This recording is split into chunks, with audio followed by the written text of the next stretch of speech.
the anti-Sean server? I'm not sure what it was. Whoever that guy was that, shit, who was the St. Joe's guy? Evan? Yeah, Evan. Evan, the server without Evan. No, wait, no, fuck, what am I... Basically, it was some guy from St. Joe's and all his servers made all of his friends made a Discord server without him. And he's like, and I want to know why they did that. Cause, that's... I know I could be a little crazy at times, but, why would they need to make a server without me? And he made a YouTube video about it. Hello? Hello, hi. It was the idea that he would just go on forever trying to find an answer to this that just hurt so bad. Like, that always makes me very uncomfortable, the concept of forever. Like, oh yes, I'm gonna do this forever, or I'm gonna devote, like, all of my consciousness to finding out what other people think forever. That was what scared me. And I think that feeling is what he manages to encapsulate within me when I watch him rise into that big labyrinth, because it's just forever. Like, yeah. And I don't really think there is a solution to that. I don't know if making this was the best idea, but like, he said that there was no way he can get Into contact, yeah. into contact with Coda anymore. And I feel like just making this, I don't know, it hurts to me, because that's like saying, like, I don't want to picture me, and then, like, your friend posts a picture of you on the internet. Mm-hmm. And then you're like, oh, well, I'm not going to talk to you anymore. And you like, delete off your pictures from your social media, block this guy, and just, like, stay away from him. And you try to ignore him for the rest of your life. Then randomly, you just, like, turn on your computer's news, and it's, like, pictures of you, and then it's, like, a whole story narrative talking about what happened to you. Yeah, because you never wanted it to be of you. And you're like, I don't want this. Yeah. Like, with Coda, like, Coda's honestly, like, I don't think you ever don't feel sympathy for Coda. Coda is always the victim. He's either, like, for me, like, Dewey paints Coda to be a victim of himself, but by the end you realize that Coda's a victim of Dewey. Yeah, well, I also... Isn't his name Davey? I don't know what it is, we're calling him Dewey. Okay. The thing that's with Coda is, like, I kind of blame him for some of the stuff that's going on. I don't know what I think, because, like, I'm the kind of person who's, like, I try to give help when it's needed, but I also realize, like, help cannot be provided. I cannot provide help to everyone, and I'm not the man for the job a lot of the time. Yeah. But, like, that realization that you can't provide help, like, especially the first time, and when it's really important and you really want to help, that sucks. Yeah, we felt that before. That's what I felt with Sean, but more than not, that's what I felt with Adam. Like, I know you meant that, like, I don't know, just what I'm annoyed about is that Coda recognized Dewey or Davy's problem, whatever his name is. He recognized it. Like, but not only did he say, like, figure it out on your...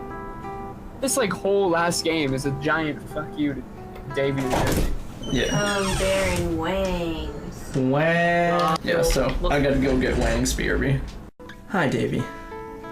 I had a lot of thoughts about your game.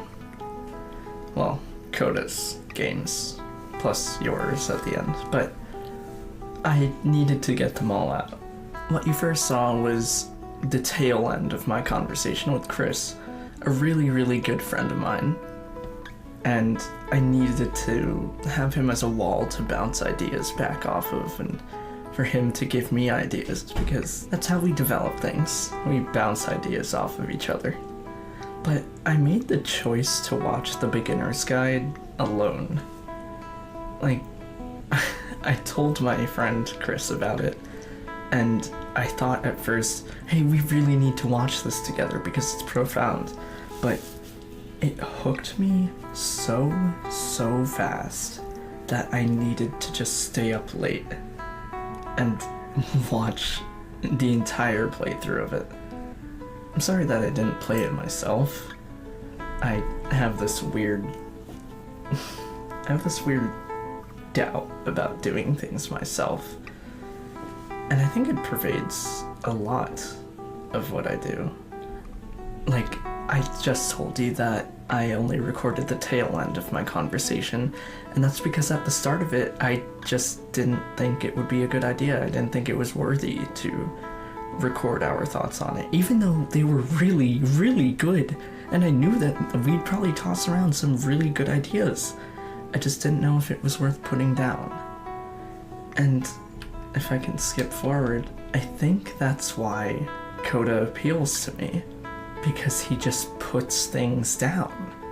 And that takes an inherent amount of confidence in yourself to just do something and put floating boxes in. Although that sort of self-confidence that comes from people that make maps on the original Counter-Strike in the Source engine, people that were probably much older than me, at least in terms of gaming history, where modern PC gaming developed while I was still very unaware of the entire scene. I'm not completely proficient at just putting down my ideas by talking yet. Even though I'm a very social person, it still takes me a while to talk to myself. And being alone, being by myself, doing things myself, is still something that I struggle with. Hacker culture, developer culture, internet culture, but mostly creator culture, is something that I find a little bit hard to break into. A lot of developers, and especially Coda, seem like these introverted little geeks, and I say that lovably, that have passions that they'll just pursue, and they will not stop until they have completed it, and they will ignore everything in their path. Sleep, or food, or drink. Just natural human things. Because they're not lazy, they're inspired. And that has always eluded me. Especially now.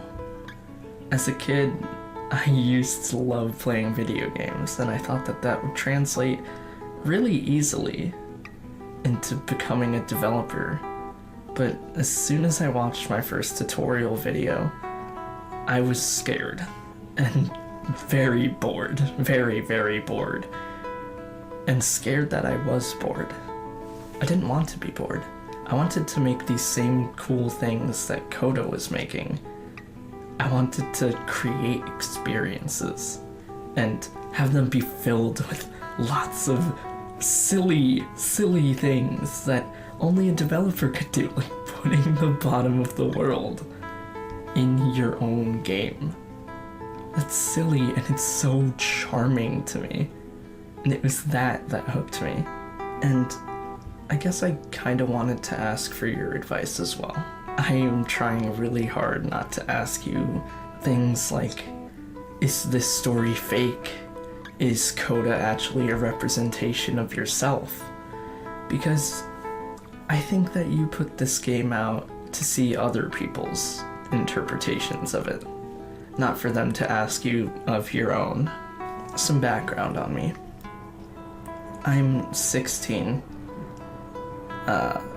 In the freshman year of high school, in my freshman year of high school, I had a fallout with a kid named Adam. Long story short, he was depressed and tied a lot of things to me, and I tolerated all of his outbursts and mental anger issues. It was all because I thought I could fix him. Things escalated very, very badly, and eventually I had to cut myself off from Adam. And Adam probably spent the next year fixated on finding out why I made that decision. And he sent me a big letter and asked to reconcile.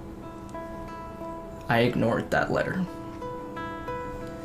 I am not an introverted person, but my family had told me that enough was enough, and so I just stopped. And it was a good decision. It was a very good decision, because I was able to finally step back and figure out what it was like for myself, and not have somebody else's thoughts clouding my judgment. Coda appeals to me a lot because he seemed to have that own sort of creative block, but also because he created to get out of it. I'm still a little unsure of that part. Very unsure. But he kept making games regardless, in the same sort of way that creators cling to their art. And I'm still very unsure of what his motivations were. But I know that a lot of what Coda did resonated with me, on levels that I can identify and levels that I can't. Things like the press. I know there is a very, very, very complicated relationship between creators and the press because they end up becoming responsible for more than themselves and trying to create an image that will be pure and last, but mainly about just remaining true to themselves. Because obviously when your work is publicized, you have to make it accessible. Davey makes all of Coda's games more accessible. He lets you skip things. He puts bridges over things. And Coda doesn't stand for that. I always found that sort of stance, that sort of this isn't accessible for everyone stance, to be very, very appealing. And I know a lot of other people did as well. Whenever a creator wants to be private, it just sparks intrigue for me. I'm an extrovert that is very, very attracted to introverts. My friend Chris, well, he's not a complete shy person, but he does have his more quiet moments. And it's that makes our dynamic as a duo, dynamic duo, that makes our friendship so well-rounded. It's because we can understand different things and hopefully come together to share. But back to with Adam, I thought that I could fix Adam in the same way that Dewey thought he could fix Coda, and that ended up hurting the both of them. Dewey wanted to be private. Coda wanted to be private. He wanted his work to just be what it is. And that's very interesting because not only is it sort of a middle finger to Davey, but it's a middle finger to the player as well. Coda didn't want his work to be accessible to the player. He wanted them to wait an hour. He wanted them to not be able to open the door. When I am around you, I feel physically ill because you desperately need something I cannot give to you. Those kinds of things. That's how I felt about Adam. It was crazy. But at the same time, I see myself in Davey as well when he talks about the need to fix things and needing validation. That was when I started crying because I understood. I needed a drive. I was scared. I still am scared. Coda understands that low points are part of the process, but I don't think I do yet. I'm only fulfilled at my high points, and I think I need a bit of balancing and a bit of mental training to be healthier about that, to have a more positive outlook. And I think that's one of the many things that the beginner's guide can teach me, because maybe Coda did just like making prison games. I think I'll leave it here. Thank you for sharing this with us, because it's thought-provoking, and I needed an excuse to think.